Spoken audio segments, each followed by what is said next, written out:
பழைய ஏற்பாட்டிலே தேவனுடைய பிள்ளைகள் அவருடைய பாவம் மன்னிக்கப்பட்டிருந்தது. ஆனால் பரலோகத்து டிக்கெட்டு ஒருத்தருக்கும் தேவன் கொடுக்கவில்லை. சில காரியங்கள் உங்களுக்கு புதுசாக இருக்கலாம், ஆனால் கற்றுக்கொள்ளுங்கள். பழைய ஏற்பாட்டிலே அவருடைய பாவங்கள் மூடப்பட்டிருந்தது ஆட்டுக்குட்டி இரத்தத்தினாலே. ஆனால் பரலோகத்துக்கு அனுமதி கொடுக்கப்படவில்லை. ஒருவரும் பரலோகத்துக்கு போகவில்லை என்பதையும் நீங்கள் தெரிந்து கொள்ளுங்கள். மரித்த உடனே அவங்களுடைய சரீரத்தை கொண்டு கல்லறையில் வச்சாங்க. ஒருவருடைய ஆவியும் பரலோகத்துக்கு போகவில்லை. எல்லாருடைய ஆவிகளும் பாதாளத்துக்குள்ளே போனது என்ற உண்மை உங்களுக்கு தெரியுமா? இந்த காலவேளையில் தெரியாவிட்டால் கற்றுக்கொள்ள வேண்டியது அவசியமாக இருக்கிறது. பாருங்கள், ஆகவே எல்லாருடைய ஆவிகளும் பாதாளத்துக்குள் தான் அருமையானவர்களே போனது. பாதாளத்தில் 2 பகுதிகள் இருக்கிறது சத்தியவேதம் சொல்லுகிறது. ஒன்று பாவிகள் வேதனைப்படுகிற இடம். அங்கே தான் அந்த ஐஸ்வர்யவான் சொன்னான், வேதனை உள்ள இடத்துக்கு என்னுடைய 5 சகோதரரும் வராதபடிக்கு இந்த லாசருவை எங்கள் வீட்டுக்கு அனுப்புங்கன்னு சொல்லி லூக்கா 16 அவன் ஆபிரகாம்கிட்ட ஜெபிக்கிறத பார்க்குறோம். அது வேதனை உள்ள இடம். அதுதான் பாருங்கள், பாதாளம் நிரம்பி கொண்டிருக்கிறது. அடுத்த பகுதி இளைப்பாறுதல் இடம். அது பரலோகம் கிடையாது, அது இளைப்பாறுதல் இடம். எல்லா பரிசுத்தவான்களும் ஆபிரகாம் ஓக்கண்டு எல்லாம் பாவம் மன்னிக்கப்பட்டவர்கள், பாவம் மூடப்பட்டவர்கள். அந்த ஆபிரகாம் மடிக்குள்ளே தான் அவருடைய ஆவி போய் காத்திருந்தது என்பது சத்தியம். அருமையானவர்களே, ஆபிரகாம் சத்தியவேதத்தின்படி 100 ஆண்டு இந்த பூலோகத்தில் வாழ்ந்தான். ஆனால் அருமையானவர்களே, அந்த இளைப்பாறுதல் இடத்துல 1800 ஆண்டுகள் அவன் வாழ்ந்தான், காத்திருந்தான் என்பதை நீங்கள் தெரிந்து கொள்ளுங்கள். எதற்காக காத்திருந்தான்?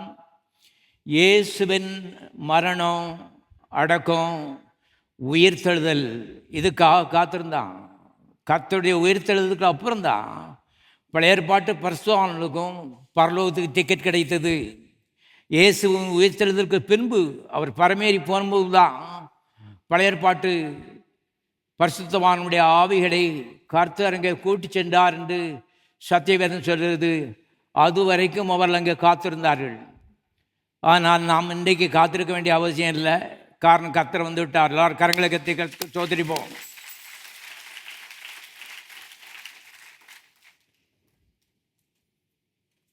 ஆபிரகாமுடைய மடியை குறித்து வாசிப்போம். லூக்கா சுவிசேஷம் 16வது அதிகாரம் 22வது வசனம்.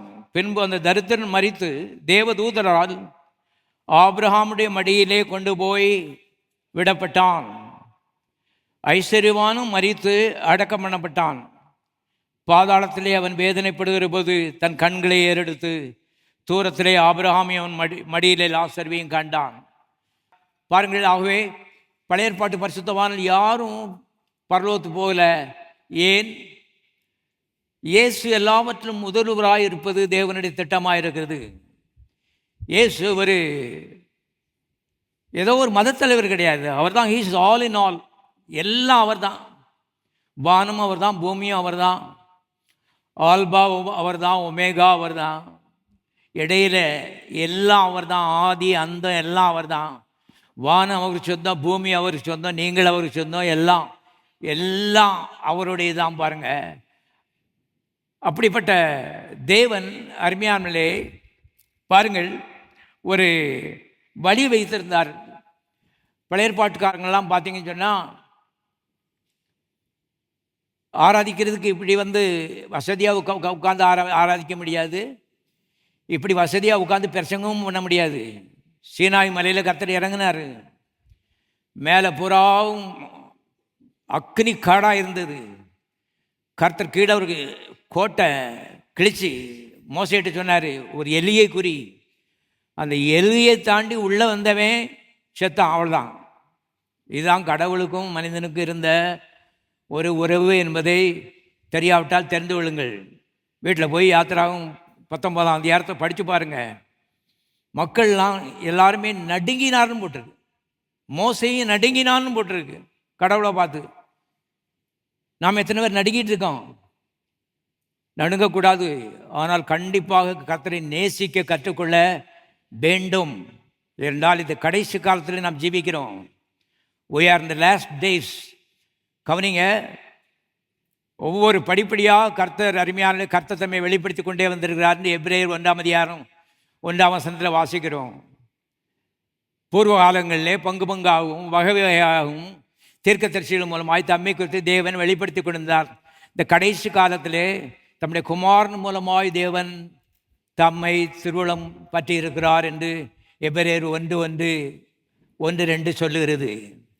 இந்த கடைசி காலத்திலே குமாரனை அனுப்பி அந்த தேவன் பயப்படத்தக்கவர் அல்ல, அவர் அன்புள்ளவர், தேவன் அன்பாகவே இருக்கிறார் என்ற வெளிப்படுத்தல் கொடுத்துருக்காரு. இனி ஒரு வெளிப்படுத்தல் கிடையாது.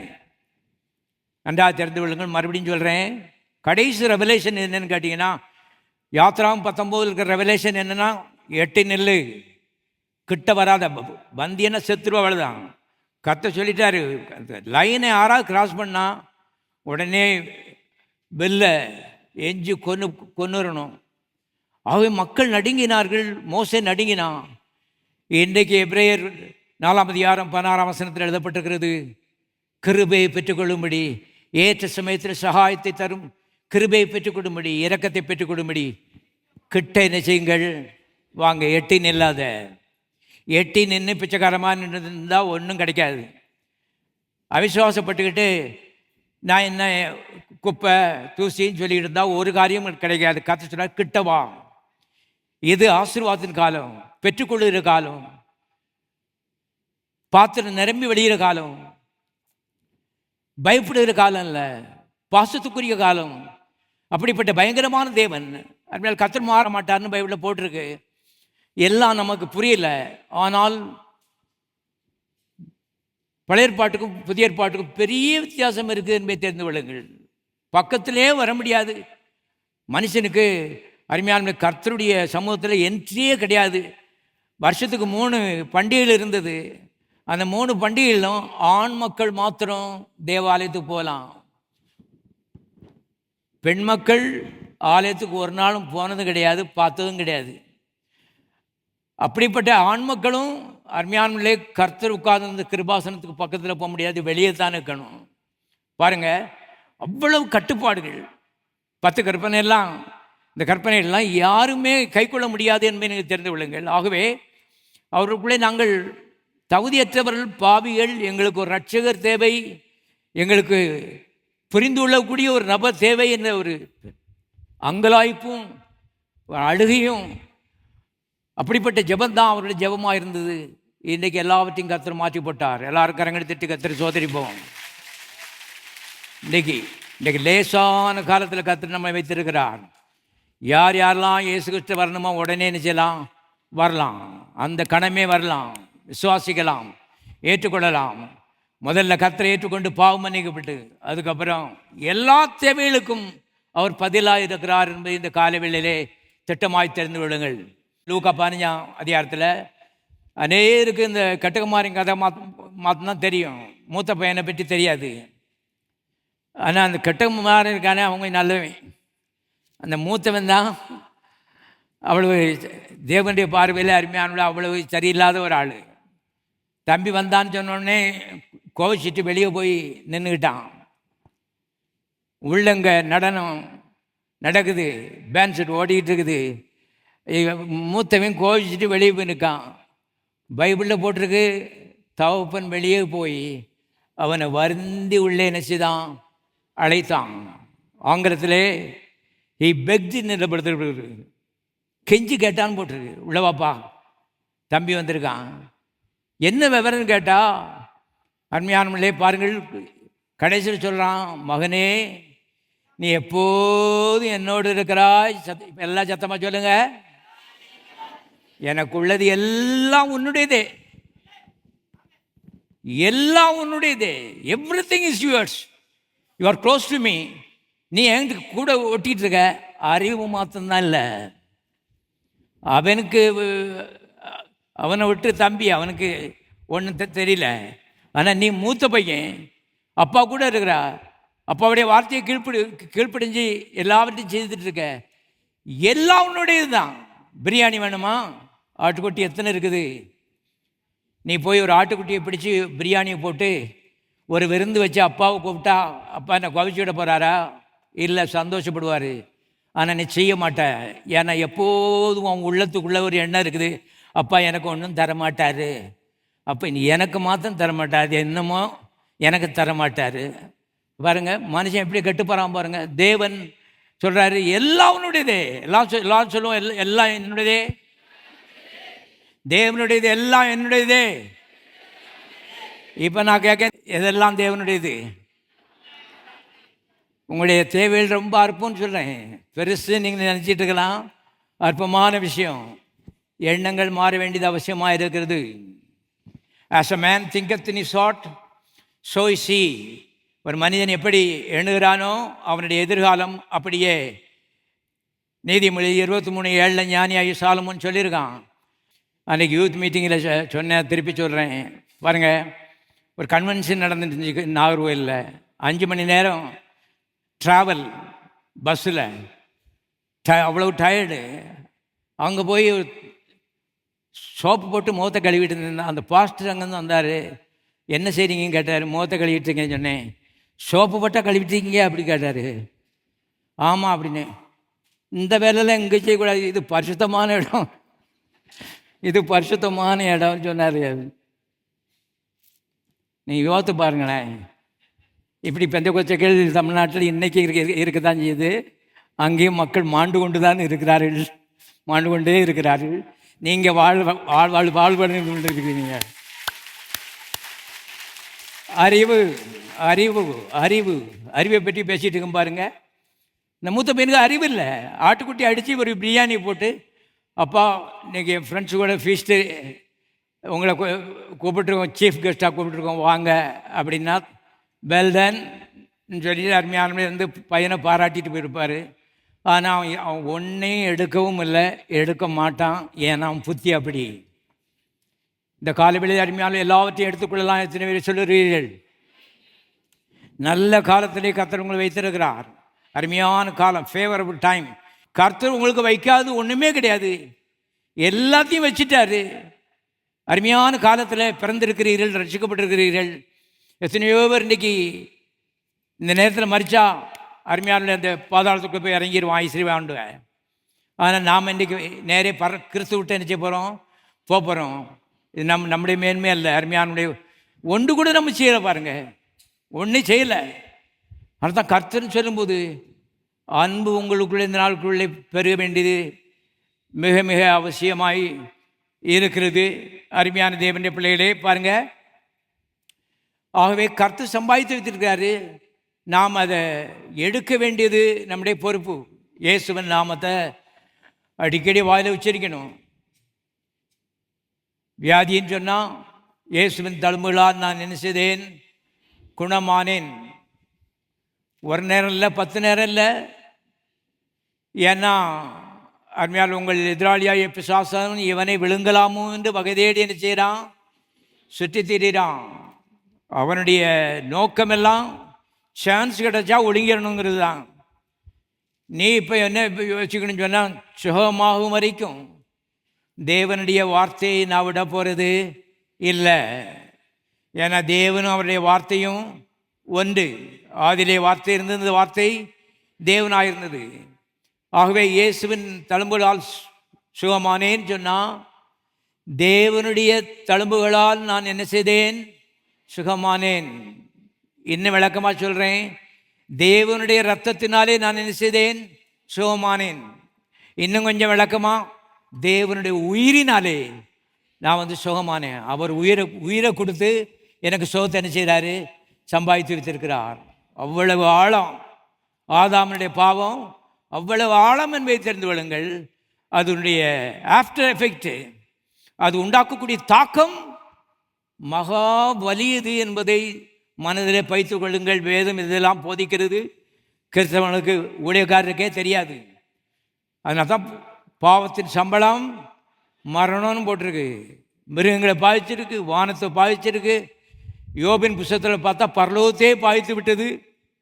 ஆண்டவரே அவனுக்கு சாத்தானுக்கு பதில் சொல்ல வேண்டிய ஒரு கட்டாயத்தில் ஆதாம் கொண்டு நிறுத்திட்டான். ஆகவே எடுக்க வேண்டிய பொறுப்பு உங்களுடைய பொறுப்பு. அது லேசாக பல நழுவி விழுந்த மாதிரி விழும் நான் சொல்லலை. இயேசு காயங்களால் சுகமானேன்னு சொன்னால் எது வரைக்கும் சொல்லணும்? எல்லாம் சத்தமாக சொல்லுங்க. குணம் அந்த சுகம் வந்து கம்ப்ளீட்டாக பாடியில் மேனிஃபெஸ்ட் ஆகும் வரைக்கும் சொல்லணும். நீங்களும் அப்படி தான், நாங்களும் அப்படி தான். பாஸ்டர் உங்களுக்குன்னா ஆண்டவர் கன்செஷன் வச்சுருப்பார், ஒன்றும் கிடையாது. ஊழியக்காரனா கூட கொஞ்சம் சொல்லணும். ஏன்னா இவன் மற்றவங்களுக்கு சொல்லி கொடுக்குறான், இவன் படிச்சுக்கிட்டா தான் மற்றவங்கள்ட்ட என்ன செய்யலாம், சொல்லலாம். ஆக உங்களை காட்டிலும் எங்களுக்கு கஷ்டங்கிறத தெரிஞ்சுடுங்க. ஆகவே வாழ்க்கையில் அனுபவத்திலிருந்து இதெல்லாம் சொல்கிறேன். வியாதி வந்தால் அருமையான செத்து போக வேண்டிய அவசியம் இல்லை. பிசாசானு சொல்கிறான் செத்து போன்னு சொல்லி, இதோட வாழ்கிற காட்டிலும் செத்து போனால் நல்லாயிருக்கும். கர்த்தர் சொல்றார், நீடித்த நாட்களால் நான் உன்னை திருப்தியாக்குவேன். தேவனுடைய எண்ணம், நீடித்த நாட்களால் நான் திருப்தி ஆக்குவேன். அப்போ வியாதி இருக்க அதை என்னையால் குணமாக்க முடியும். 2000 ஆண்டுகளுக்கு முன்பாகவே அதை குணமாக்கி இருக்கிறேன். அதுக்காக கல்வாரி சிலுவையில் எல்லா பாடுகளையும் பட்டு கடைசி சொட்டு ரத்தத்தையும் சிந்திருக்கேன். இப்போ நீ சொல்ல வேண்டியதெல்லாம் அந்த வசனத்தை ஆத்தும நங்கூரத்தை போல கட்டியாக இறுக்கி பிடித்து கொண்டு அருமையான விடாதபடி வாயில் வைக்க வேண்டியது மிக மிக அவசியம். கப்பல் இருக்குது, எல்லா கப்பலும் ஆடத்தான் செய்யுது, எல்லாம் ஆடிக்கிட்டு இருக்குது. ஆனால் கீழே போட்டிருக்கான் ஒரு நங்கூரம், அது அசையவே அசையாது. அதுபோல் இந்த மனதில் அருமையானவர்களே பல்வேறு எண்ணங்கள் வரலாம் போகலாம். செத்து போனாலும் போவேங்கிற மாதிரி எண்ணங்களெல்லாம் அருமையானுடைய பிசாசானவன் கொண்டு வரலாம். ஆனால் உள்ளே இருக்கிற ஆவியில் இந்த வார்த்தைங்கிற நங்குரத்தை நல்லா உள்ளே போட்டு அசையாமல் உள்ளே வச்சு ராத்திரி பகலாக மீது அறிக்கையிட்டினால் கடைசியில் இந்த வசனம் ஒரு காலம் வருதாவாய் திரும்ப அது அனுப்பின காரியமாக என்ன செய்யும், வாய்க்கும். எல்லாரும் கரங்களை தெரிஞ்சு சோதரிப்போம்.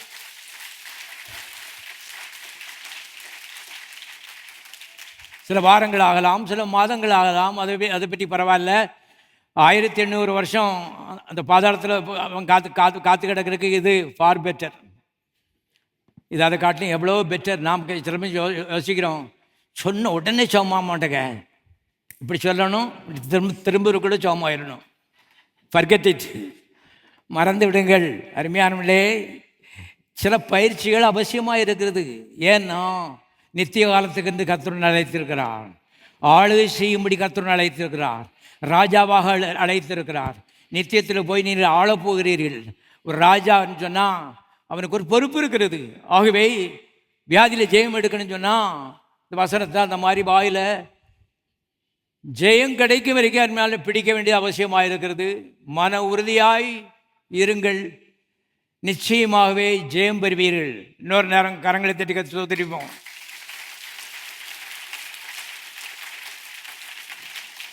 மனுஷன் அப்பத்தினாலே மாத்திரமல்ல, தேவன் வாய்ந்து புறப்படுகிற ஒவ்வொரு வார்த்தையினால் என்ன செய்வான், வாழ்வான், பிழைப்பான். எல்லாரும் கரங்களை தட்டி சோதரிப்போம்.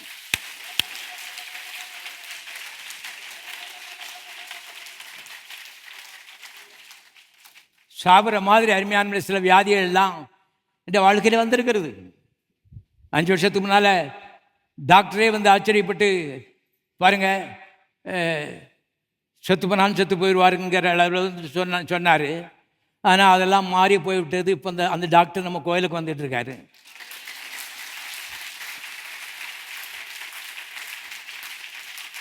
இங்கே வந்து பிரசங்க கேட்டுக்கிட்டு இருக்காரு. ஓஹோ, சம்திங் ஏதோ ஒன்று இதில் இருக்குது.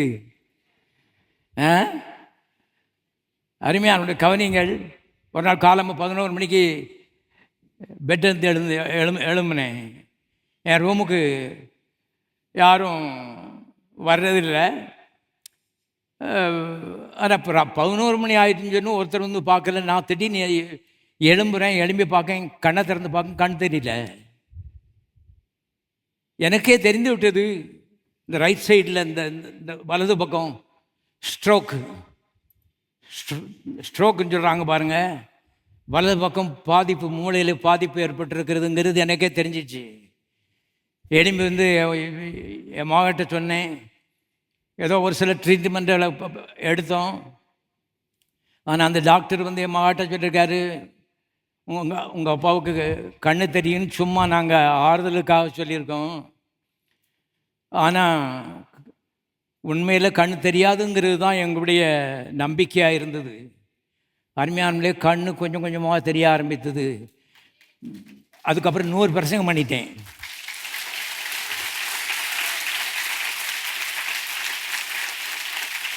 இந்த புத்தகத்தை எடுத்து. ஏன்னா பெரிய எழுத்து, இவ்வளோ பெரிய எழுத்து கூட தெரியாது பாருங்கள். அப்படி இருந்தது. இடத்துக்கு முதல்ல தெரிய ஆரம்பித்தது. அதுக்கப்புறம் வலதுக்கு கொஞ்சம் தெரிய ஆரம்பித்தது. இப்போ புத்தகத்தை எடுத்து அருமையானே மற்றவர்களுக்கு பிரசங்கம் பண்ணிகிட்டு இருக்கிறேன். யோசிச்சு பாருங்கள். அவர் சொல்லியிருக்காரு, இந்த மாதிரி ஸ்ட்ரோக் வரும்போது இங்கே அடிச்சுன்னா அந்த வலது பக்கம் பூராவும் எல்லாம் பேரலைஸ் ஆகிரும், கம்ப்ளீட்டாக திமிர்வாதம் பிடிச்சிடும். நாங்கள் அப்படி தான் எதிர்பார்த்துட்டு இருந்தோம். ஒன்றும் பிடிக்கல, இயேசு தான் பிடிச்சிருக்காரு.